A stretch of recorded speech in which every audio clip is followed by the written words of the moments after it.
Good morning students. आज हम देखेंगे चैप्टर 6 का सेकंड पार्ट। ठीक है, जॉडीज फॉन का सेकंड पार्ट देखेंगे।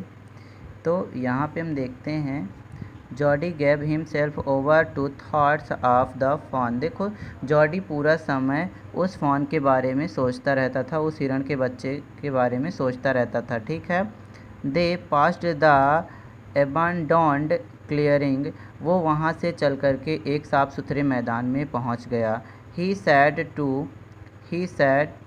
Cut to the north Millville. वो मिलविल से बोलता है कि यहाँ से नॉर्थ की तरफ मुड़ जाओ, उत्तर की तरफ मुड़ जाओ। It was up there that pa got bitten by the snake and killed the doe and I saw the fawn. कहता है कि यह वही स्थान है जहाँ पर पापा को सांप ने काटा था, है ना, और डो को मारा था, मतलब कि हिरन को मारा था, और मैंने यहीं पर उस हिरन के बच्चे को देखा था। Suddenly Jody was unwilling to have Millwheel with him. अचानक से जॉडी को ऐसा लगने लगा कि मतलब उसकी इच्छा ये होने लगी कि मिलविल उसके साथ अब आगे ना जाए। ठीक है। If the fawn was dead or could not be found he could not have his disappointment seen. देखो, यह वह सोच रहा था कि यदि वह फॉन जो मर गया होगा, हिरन का बच्चा मर गया होगा या फिर उसे नहीं मिला, तो ये यह नहीं चाहता था कि उसकी निराशा को मिलविल देखे। And if the fawn was there the meeting would be so lovely and so secret that he could not endure to share it. और यह भी चाहता था कि यदि उसका मान लो फ़ॉन मिल जाता है, वो हिरन मिल जाता है, तो उसकी जो उससे मिलने की मीटिंग होगी, खुशी होगी, तो वो बिल्कुल इतनी प्यारी होगी और इतनी सुंदर होगी कि वह नहीं चाहता था कि वह इस प्यारे से लम्हे को किसी के साथ शेयर करे, साझा करे। ठीक है। फिर देखो क्या होता है। He said it's not far now but the scrub is very thick or for a horse. देखो, कहता है कि अब यहाँ से ज़्यादा दूर नहीं है, और ये जो झाड़ियाँ हैं तो ये इतनी घनी हैं कि उनके अंदर घोड़ा नहीं जा सकता। I can make it on foot. अब मैं यहाँ से पैदल ही चला जाऊँगा। But I am afraid to leave you boy. लेकिन मिलविल कहता है कि लेकिन तुम्हें अकेला छोड़ते हुए मुझे बहुत डर लग रहा है। Suppose you got lost or got beaten by the snake too. सोचो ज़रा, यदि तुम कहीं खो गए या फिर तुम्हें भी सांप ने काट लिया तो। I will take care, it might take me a long time to find the fawn. कहता है कि मैं अपना ध्यान रख लूँगा, हो सकता है कि मुझे उस हिरन के बच्चे को ढूंढने में ज़्यादा समय लग जाए। इफ़ ही इज़ वॉन्डर्ड, यदि वह यहाँ कहीं भटक रहा होगा तो। Leave me off right here, है ना, अब यहाँ से मुझे तुम छोड़ दो। All right but you take it easy now. कहता है कि ठीक है, लेकिन तुम बड़े ही आराम से जाना। You know north here and east. क्या तुम जानते हो कि यहाँ पे उत्तर या पूर्व कौन सा है? देयर एंड देयर, वो बताता है। ठीक है, जॉडी बताता है कि वहाँ और वहाँ, इशारा करके।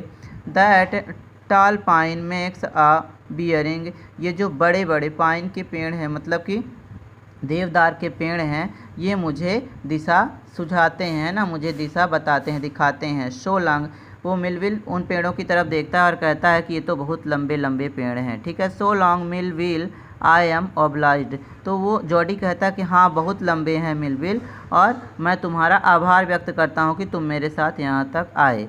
ही waited for the sound of the hoofs to end then cut to the right. देखो, वह इंतज़ार करता रहा जब तक कि घोड़ों के खुरों की आवाज़ आती रही, और उसके बाद वह वहाँ से राइट तरफ मुड़ गया, है ना, दाहिने मुड़ गया। The scrub was still.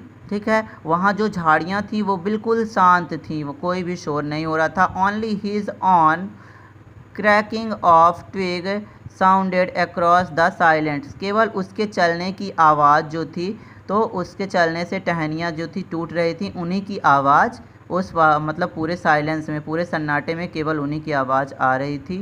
He wondered for an instant if he has mistaken his directions, है ना। देखो, वह क्या सोच रहा था कि यदि मतलब मान लो वो गलती से किसी दूसरे दिशा में चला जाए, है ना, ये सोचकर उससे आश्चर्य लग रहा था कि कहीं गलती से दूसरे दिशा में चलो। देखो, then a buzzard rose in front of him and flapping into the air.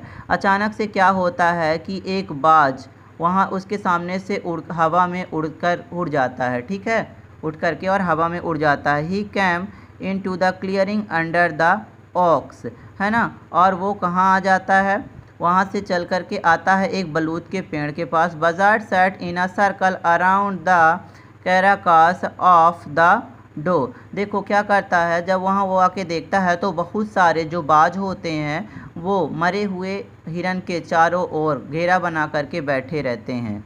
They turn their heads on their long scrawny necks and hissed at him.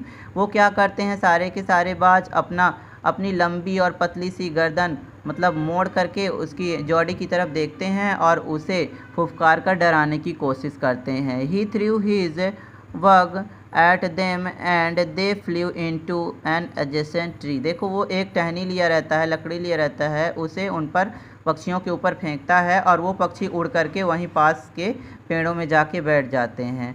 The sand showed large cat prints put the big cats killed fresh.